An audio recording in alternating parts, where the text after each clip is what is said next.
suafa mawhaatalofa atu I lau Tapuaiga mau Samoa. I le suafa manu malo I Jesu Keriso. Le ao le kalesia. Malo le soifua manuia. Malo le langia mama. Malo le tauatai. Pāwhatai fo I ua whai wina mani manuia whaiwa matiute. I le amatanga o le neiba yaso. Mea lea Samoae le atunu pele. O maia se o tātou Tapuai le atua. Na o fia ina wala tau whai mai a te au. Tātou te o I le whale o le li. Jerusalem mai. E tutu o mātou vai I o whai titoa. O na whai mai leo arona ia I lātou. I o tau mutusi ese o mama auro o italinga o a o tau a wā. Ma o tau a talii. Ma o tau a fine. Ma au mai e a te au. Tātou te talo mo le ngang pa ia. Ma nawa mai alo ngang pa ia le atu ai. Le sau o le ola. Se I te tala ina ai o mātou loto Tapuai taito tasi. Ai se I whauru whale ke riso le li o le ola. E nofo tu mawai. Wā mātou te le ma whaia lawa o se mea. E au noa ma lau fio le Tapuai ngā whaia nei. O le au o mātou pulu nau ina ai. Le mana o loua na nganga sā. Se e a fio mai ma papati soina I mātou taito tasi. Ina I o mātou whaia ele nei Tapuai ngai le moni. Ma le wha maoni e te tau ai. Mai ua tuai mea uma I le wha silisili ina. O lou lama vi inga e wha vavau. E ala ia Jesu Keriso. Le li I ma le whaola e tau tasi. Amene. O le whaitawina o le a fionga pa ia le atua. Tusi mai le whenga I tuai, tusi e lua a mose, e soto I lona mata upu e tōru sipu mare lua. A mata upu whai tau fwoi upu mua mua, e wha ngata le fwoi upu e ono. Ona to si I lea le whai tau le fwoi upu sipu mare lima, e wha ngata le lua sipu mare wha. E soto I lona mata upu e tōru sipu mare lua, fwoi upu mua mua e o le ono, si I le whai tau le fwoi upu sipu mare lima, e wha ngata le lua sipu mare wha. Tātou te whaitau e peo na māsani ai. Whaafonga maia o nisi o awhi beonga pa ia aro tātou wali. Ua iloa ele nuu ua whātua tuai o na aruifo o mose na ile maunga. O na whaapotopoto mai leo le nuu ia arona. Ma lātou whai atu ia te ia. Tu ia o ilunga I e whaia se atua mo tātou. Na te mua mua atu ia I tātou. Awa o lena mose o le tangata na awe ina I tātou nei le nuu ai kupito. Tātou te lei loa pe se ase me uo o ia te ia.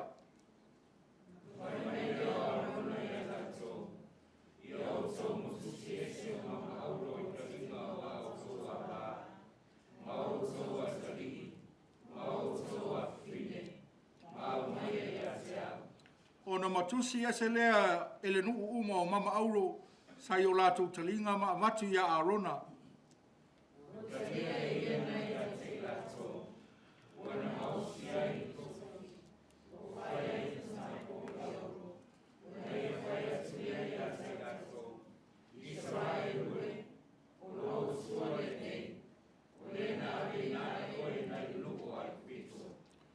Ua waai atu iai arona o na ia whaia lea o le whata whaitaulanga I ona luma. O na alanga atu leo arona ua whape atu. O le a whai le tau saminga I le ali I a tai au.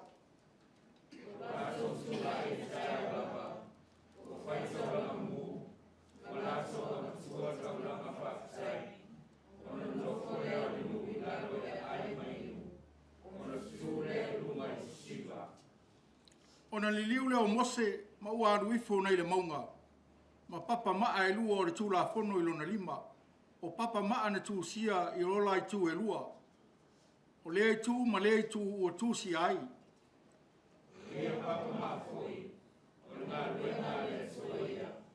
O le mea foi o tūsia. O le tūsi lea le sua ma tūntungi ina I papa maa. Ua whaalonga atu I o sua I le leo le nuu o loo alalanga. O na whai atu lea o ia ia mose. O le mama o le taua o le tongala wapi. O le mai o ia. I leo le leo e alalanga o malo. I leo le leo o ia alalanga I no wala o ia. A le leo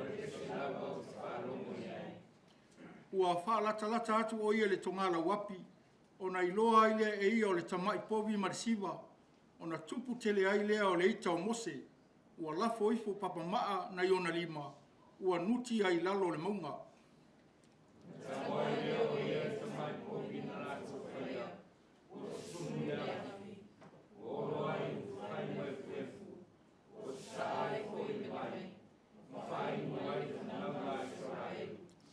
O na whai atu leo mose ia arona.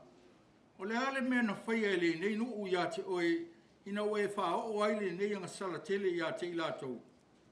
O sali mai arona. O ai tele nei o stalo oi. O e sina fiere nu nei. O le anga la mai latou. O latou whai mai ia te au. Ina whai amo tātou se tua e mumu atu ia tātou. A wao le nā tangata o mose, nana abe ina e tātou nei le nuu ai kupito. Tātou te rei loa pe se ase mea uo o ia te ia. O whai asu le ia te tātou. O e o ia i o tusi ese. Ia lātou o mai ia te au. O na o lafo ai le lafi. I le o sawa i le nita mai kovi. Ia whaamanuia te le maile tua le whaitawina o lana awhio mapaia. Ia tū mau atu pē ia te ialo na lava vi inga. Nei maso o mai o le whaavavau lava. Amene. Ia tātou whaasanga atu mo tātou tāru sanga. Te talo le whaafitai, talo le whaatou esenga, mamomoli atu nisi o tātou manao i le atua. Tātou wifo matatalo. Tōru taspa i ae le atua tamā le alo mo le anganga sā. Le atua lava lau fio runga malalo nei. O le atua o na nafi o le so mai e lua e o lava i le whaavau. O le atua o le mata i sau o mea uma o le fofoanga, se ia tau alunga i le tangata le pale li i o ana ngā ruenga. Le atua o lanu mangangana, o le atua o a inga nuu ma loma i kalesia, ma so se mafutanga. E ui ina tele o whaalaninga e tasi lava oe, o le tamā o le whaavavau o le li i o le file mu, o le tupu o tupu ma le li i o li. Le mea lea ua te tau mo no mea i le mea na whaia, o na vivi i ma wha manu i le na whaia o ia. Whaafitai ua i ule nei aso, i whi au mga ruenga masani aisi o mātou atunu, mai mātou uma, i le amatanga o le nei vai aso, a o se aso fōu e wha o popo i lo blatou soifua mo na mātou wola, pa pere soifua tāpua i o lo atunu. Whaafitai tele le atua, i whi au tau longolongo le tala le lei, ua mātou mauai nei a wanoa tāua. Mātou te mori mauina ai ma fola atu ai lau tala le lei le lalorangi. Mātou te whaafitai foi. I o mātou mātua matua au mawai. Na lātou rua i talia ina le tala le lei. O le wha o la tanga i a Yesu. Ua ao ai Samoa mai le pōngi sā. Le lava ua wha au mai nei aso. Lea mana malama i le au whaingaruenga titofi. I so se whata whaitaulanga. I le ao ma le poe nono manuai i la ua fio mo le manui o Samoa mo ata e ao. Whaafitai suinga le lei fou tele, a au whamanuianga e tele, ua manui ai Samoa i nei aso, mai le polonga sa iai, ai maise o auto finga, ua e tutofi ma wala awina ai nisi, e taita ia lo wa tunuu i lana whainga malo i le nei vai tau. Whaafitai fo i ua e tausia ma puipuia Samoa, mai mala wha natura, pei o mafuie o lo longa o wha ma matangi malulosi, e a whaina ailo na ele ma lona si o manga. Whaafitai lo mātou wola wala awina, o tofi matiute, o au mea lofa i anga waa mataleni, mātou te au na i lau fio. Whaafitai lau tuspaia, mātou te whaitau ma o ao mai ailo finangalo moni, le mea ao no mātou sāwa wari maola ai, le ngata i lea, le ngaruenga lilo lo ngā paia, e whautua ma tauto lua lo mātou waiwai.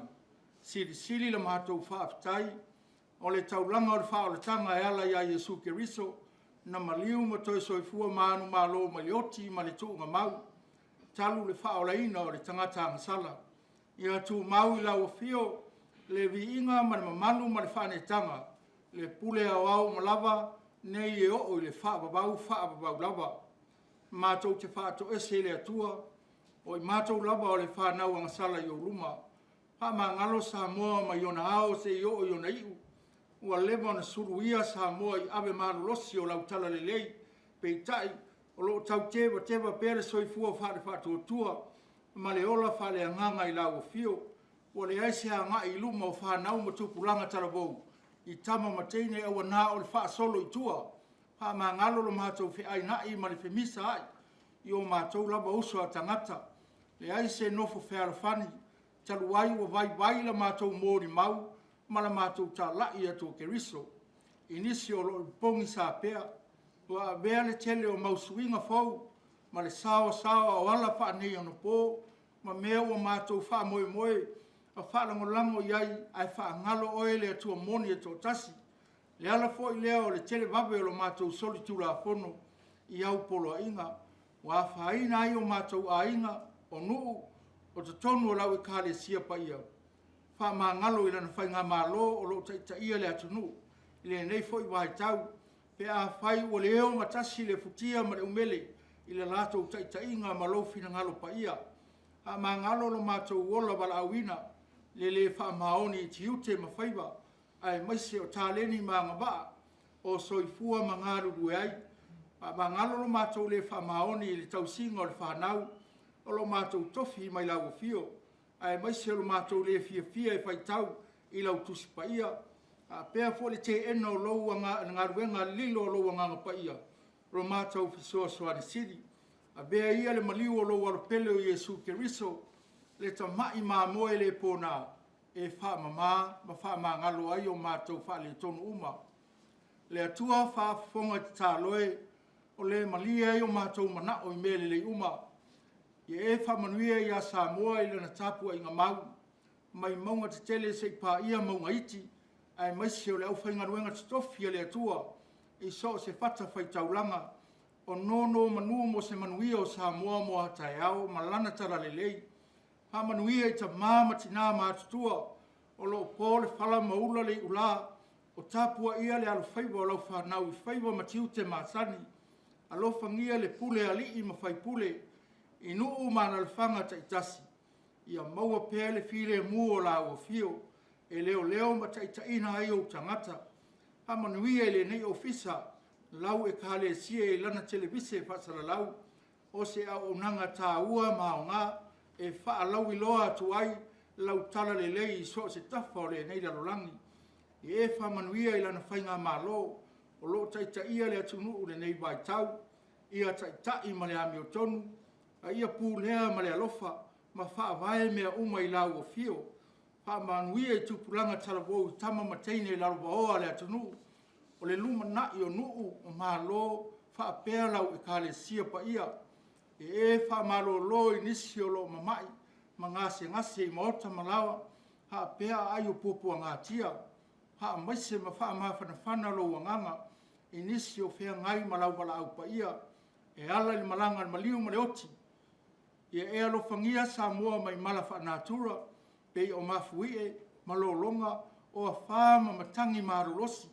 E a whaina ilo na ele malona si o manga. Tālo sia pēle lalolangi bebesi. I taua ma whewai inga.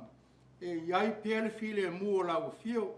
Se taimi mātou mawhau la o fio pa ia. Se soani mai o eta mai ala le au na whātau waa. Ai o mātou whaalongolongo maritutoa. Se alo fina ngalo le nei Afiafi. Nisi o a mātou te talo. A tasi ei ma te talo lilo o le loto o le tangata lava ia. Tu ina atu I lau fio. Whaia I ailo lava fina ngalo. Ai au oso mātou whātaua nau. E ala ia Yesu Keriso la mātou. Li I ma le whaola e tō tasi. Amen. O le launga I suafa o le atua ta mā. Le alo ma le nganga pa ia. Amen. O le a moa se upo e taitaina ai tātou, pe tātou te mawhau whatasi e le nei aso, le nei Afiafi. Mai le tusi sa whaitauina mai le whenga I tuai. E soto ilo na mata upo e tōtusu ma le lua. Aua whiriwhiria le fwoi upo e lua. Mase vaenga le fwoi upo e wha. O te toi whaitauina whapea. O na whai mai leo a rona ia I lātou. I o tau motusi ese o mama auro. O I talinga o a o tau a wā, ma o tau a tari. ma o tau a fine, ma au mai e a tiao, ua na ngaosi ai le tofi, ua fai e le tamai povi auru. Tusa ai man whaasalonga tusa whai tau aso le kalesia i le nei aso, le au tuolo iai, whaapea, e ma fai e le fefe o na fai e tātou ma tangata vālea. E ma fai e le fefe o na fai e tātou ma tangata vālea. Fear can make us stupid. Ai fai mai le manatu au au le vai aso atoa. O mea ma ale ale, ma mea se sea le tangata. O mea ma ale ale, ma mea se sea le tangata. Ai ma fai o na toi wha fai mo fia manatu e lua. I se wha upunga e tasi wha pea. O mea ma ale ale, ma mea se sea le tangata. E ma fai o na fefe ai, ma fai ai tātou ma tangata vālea. Ai mai le tau roto ta mai te la anga sa. A e fefe wa e para ai. A e para ai wa e fefe. O lona winga e tutusa winga upu ia. O le natura le o tangata fai mai o na fili ia.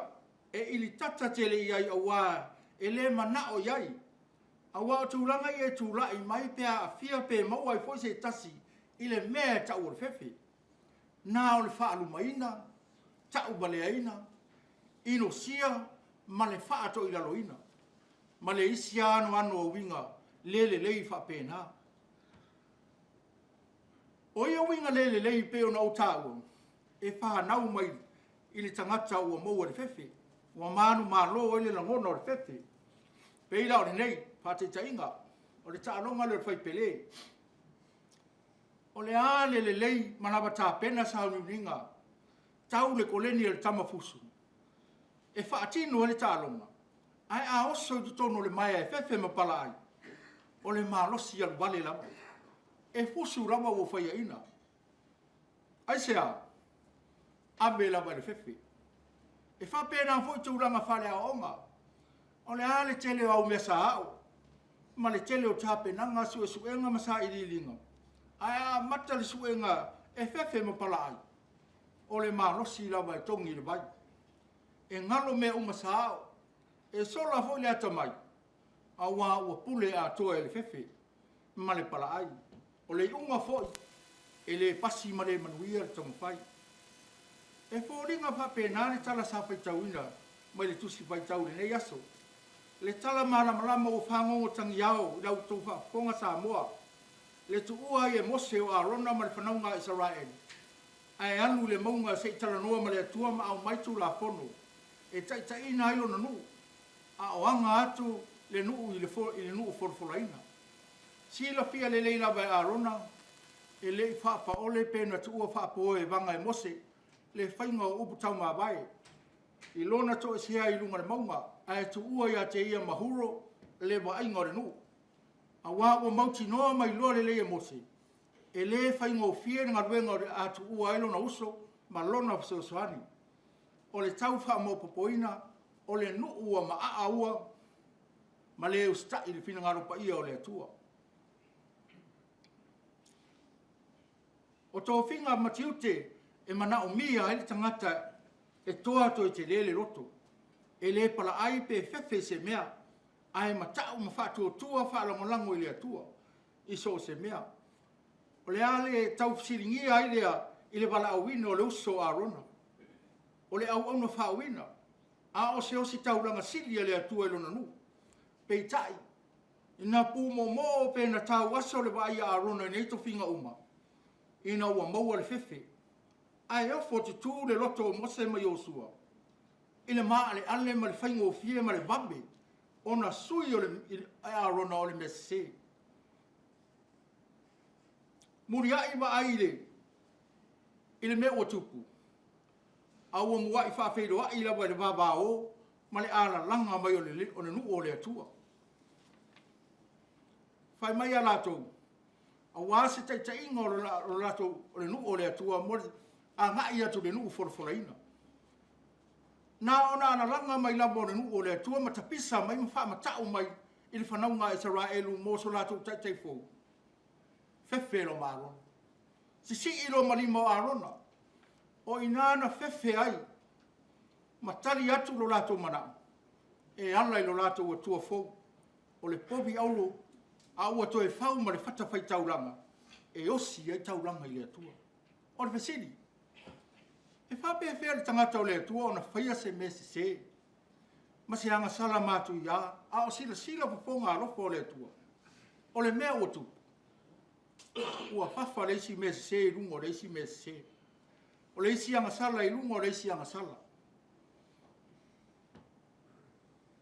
na mawhai o na wha maoni o le fefe o aron na mafua ai na whai anga sala i lana tali atu ia mose ina o aruifo mose me le maunga matula fono ma silingi ai o ia sa se me o whai ele nanu u ia te oi ua e whai ele nei anga sala matu ia pai mai aia o le nanu o matuale anga lapu lava le nā matatoe e mori mawai le fefe o le o si tauranga le nu le fefe po le pala ai leo arona na manino ai no le toi lalo popo ma lona whaia ina iai ina ua ia tali atu le mana o le nu o ina fo ina manino mai ai o io le tangata ua valea nei lofa pepea ua vea ma tangata valea ina ua ia whaia le mese le angasala matu ia i luma o le atua le whaia o le tama i povi au le ngata i lea ua ngangana mai foi o le ngangana le tangata ua wha valea muni mai ai e pei fōringa o se whātonunga o se manaonga whātopetope whaia o maramarosi lea e pei o na iei le tātou matua i o tau mutusi ese o mamaauro o italinga o tau a vā a o tau a tarii ma o tau a whine a o mai a tia mwanga osi e le tofi ua whai e le tama i povi au tā lofa i le tau whaavalea ma le whaalumaina a e a le whātou i laloina ua iei nei le au auna le sui wa ai o le atua o le o taulanga siri ua whaia ina ma ua toi lalo lawa i le mea whaatau wa ua manu maro e le fefe a sa tatau ia arona o na whaatele tele ngese te isi ma tau fiofi umaya pea le ono sai ma le whaaparepale tu i le loto le whautautanga ma whai malu pea o na whaiwa whaama mafa le mea tatau o na whaamuamua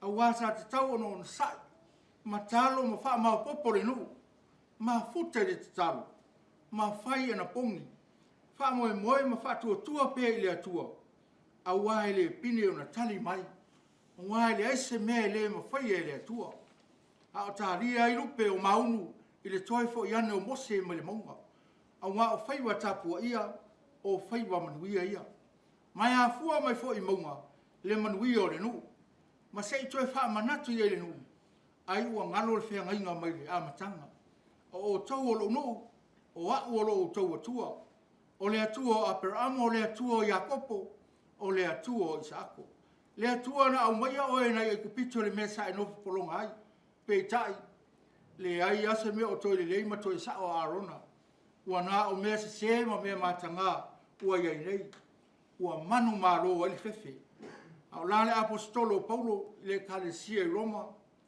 au le whātou i loina oi le leanga a ia whātou i loina le leanga le lei ai le ngalo fo i Afia siona vau tele fo i se Saute ua sa ngā pātia i Arona ma so tau au ai i siona uso i le tūranga whātai tai ingo le nuo le atua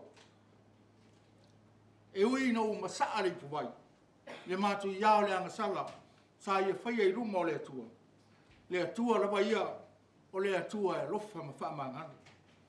I oe Samoa e le atunu pele, ua ao Samoa e le tala le lei, le upu moni, e lea o ia e laupu ata ma whaingā, a o le tua lalo le tala le lei le nei aso, ua ese le sawa o le suinga ma le mau mea fou waria i mai, a ua sawa i fo i ma le tātou befefe whai me le lei, ma mea moni ma mea siri, a ua sili ai o na whau masoloi me se.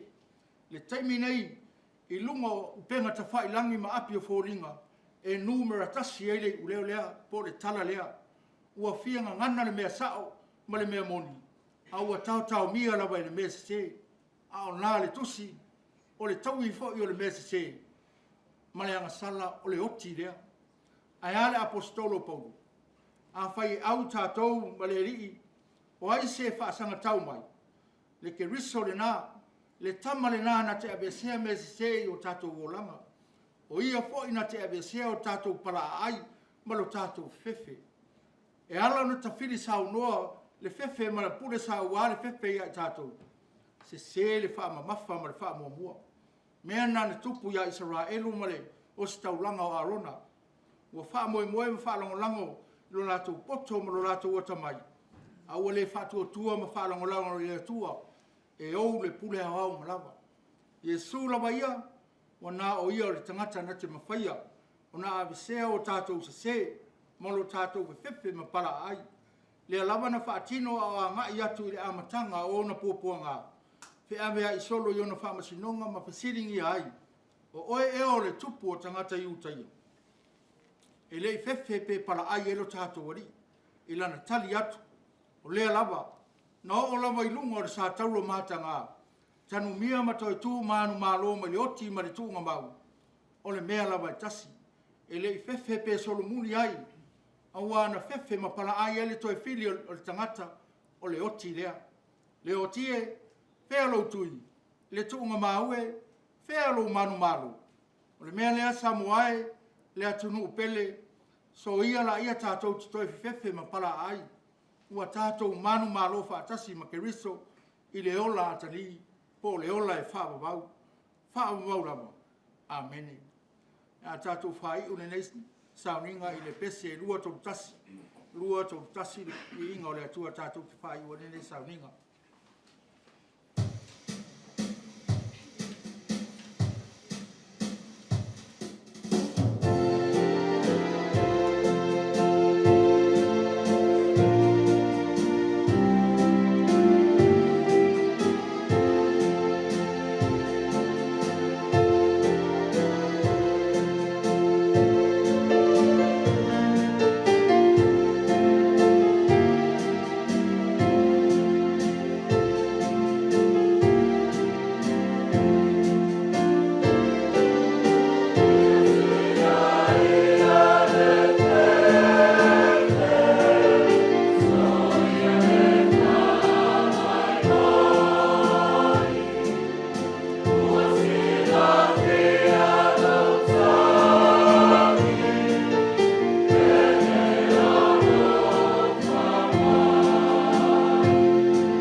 sauninga i talo whamanuia.